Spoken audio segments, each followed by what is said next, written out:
बारामती विधानसभेच्या पोटनिवडणुकीत महायुतीच्या उमेदवार सुनेत्रा पवार यांच्या प्रचारासाठी रोहित पवार आता मैदानात उतरलेत. रोहित पवार यांनी सुनेत्रा पवारांच्या प्रचारार्थ बैठका घ्यायला सुरुवात केली आहे. दिवंगत उपमुख्यमंत्री अजित पवार यांच्या काटेवाडी गावातून रोहित पवारांनी प्रचाराचा शुभारंभ केला. यावेळी रोहित पवार यांचे वडील राजेंद्र पवार आणि बहीण सई पवार हे देखील उपस्थित होते. दरम्यान देवांश पाथरकर ह्या चिमुकल्यानं रोहित पवार आणि राजेंद्र पवार यांच्या समोर अजित पवार यांच्यावर भाषण केले.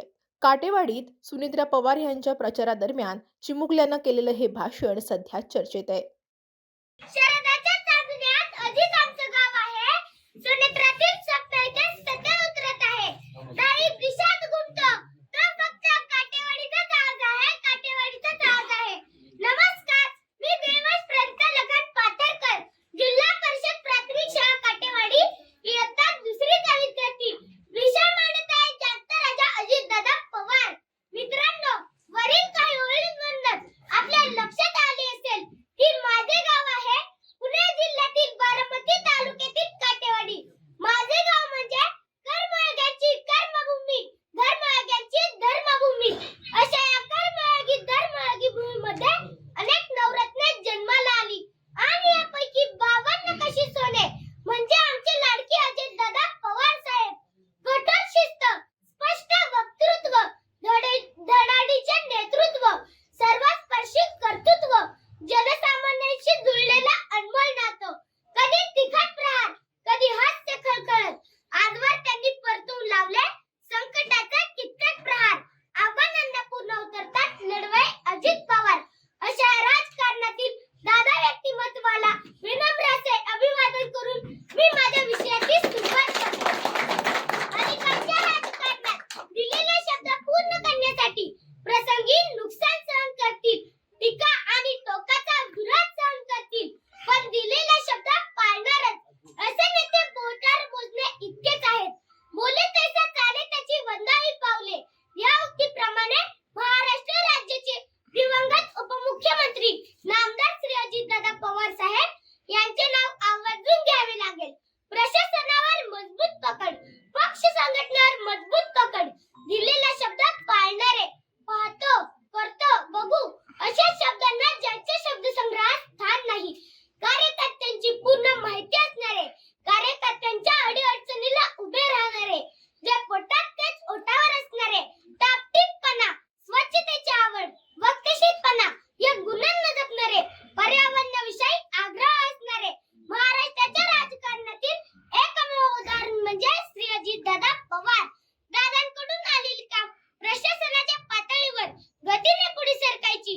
याचे कारण ते वेळेवर झाले नाही, तर दादांच्या रोषाला सामोरे जाण्याची तयारी अधिकाऱ्यांना ठेवावी लागेल. दादांचा आग्रह जनहिताच्या कामासाठी असायचा, त्यामुळे दादांकडून आलेली कामे वेगाने मार्गी लावली जायची. म्हणूनच प्रशासनात दादांचा जेवढा दरारा होता तेवढा आदरही होता.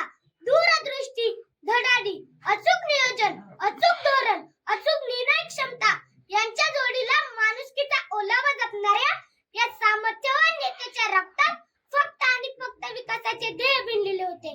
पिंपरी चिंचवड आणि बारामती सारख्या शहराच्या शिरावर डोळे दिपून टाकणाऱ्या, विकास कामाचे कोंदण लावणाऱ्या अजितदादांच्या हातात राज्याची सत्ता आल्यानंतर महाराष्ट्राची प्रगती ही तितक्याच जोमाने होऊ लागली. यात मात्र शंका नाही. संपूर्ण महाराष्ट्रात दादांना आणि त्यांच्या कार्यपद्धतीला मानणारा मोठा वर्ग आहे. चुकीच्या कामाने दादा परखडपणे विरोध करतात, तर लोकोपयोगी कामात अडसर आली तर त्यांचा परखडपणा कामात दिसतो. काम झाल्यानंतर त्यांचे महत्त्व व दादांची कल्पक दृष्टी लोकांना समजते. महाराष्ट्रातील सर्वात कार्यक्षम नेता कोण, तर ते अजितदादा पवार होय. सकाळी 6 वाजता कामाची सुरुवात केली, रात्री 1-1:30 वाजेपर्यंत वर्षातील सर्व दिवस सलग काम करण्याची क्षमता असलेला एकही नेता राज्यात सापडणार नाही. प्रचंड प्रवास, दिवसभरात हजारो लोकांना भेटणे, अधिकाऱ्यांच्या सलग बैठका घेणे अशी सगळी कामे दादा तितक्याच कार्यक्षमतेने करत होते. म्हणूनच मी म्हणेन, अशा अनेक गुणांनी संपन्न असलेले माझे दादा एक अद्भुत रसायन होते. अजितदादा हे दूरदर्शी, वास्तविक विशारद होते. बारामती, पिंपरी चिंचवड अशा शहरांना घडवत असताना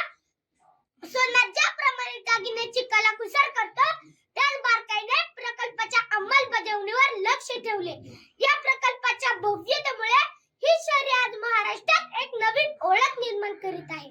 अचूकता, कलाकुसर आणि गुणवत्ता यांचा मेळ साधत दादाने एखाद्या वास्तुक विशारद ही शहरी घडवली आहे. ज्ञानपीठ पुरस्कार प्राप्त श्रेष्ठ कवी विंदा करंदीकर यांची एक प्रसिद्ध कविता मला आठवते. जनतेच्या हृदयामध्ये अन्यायाची कळ आहे, जनतेच्या बहुमतात सागराचे बळ आहे. जनतेच्या हृदयामध्ये अन्यायाची कळ आणि जनतेच्या बहुमतात सागराचे बळ ज्याला ओळखता येते तोच लोकप्रमुख राज्यकर्ता होऊ शकतो. राज्यकर्त्याचे हे गुण लक्षण ज्याला यथार्थपणे लागू पडते असे राजकारणातील एक नाव म्हणजे श्री अजितदादा पवार. महाराष्ट्राचे माजी मुख्यमंत्री वसंतदादा नाईक यांच्या नंतर महाराष्ट्राच्या राजकारणात दादा म्हणून मिरवण्याचा मान मिळाला तो फक्त अजितदादांनाच. आपला स्पष्ट वक्तव्यपणा आणि सडेतोड वक्तृत्वाने महाराष्ट्राला हलविणारे दादा कडे आदर्श म्हणून पाहतो. म्हणूनच अजितदादा यांच्या बाबतीत म्हणावे लागेल, you can love him, hate him, but you can't ignore him. तुमच्यासारख्या आणि माझ्यासारख्या असंख्य व्यक्तींचा आदरवड असलेल्या दादांना माझ्या शब्द रूपातील श्रद्धांजली मी पुढील काव्यात व्यक्त करतो. हिमालयही थरथर कापतो जेव्हा सह्याद्री उभी राहते, वादळांनाही थांबावे लागते तेव्हा सिंह चालू लागतो. जेव्हा नेतृत्व दादांकडे येते तेव्हा महाराष्ट्र सुद्धा वेगाने दौडू लागतो. जाता जाता एवढेच म्हणेन, बलशाली व महाराष्ट्र नवा अजितदादांचा मुख्यमंत्री व्हावा. या माझ्या स्वप्नाप्रमाणे महाराष्ट्रातील दादांवर प्रेम करणाऱ्या तमाम चाहत्यांच्या मनातील अर्धवट राहिलेले स्वप्न मनाशी कवटाळून तुम्हा सर्वांचा निरोप घेतो. जय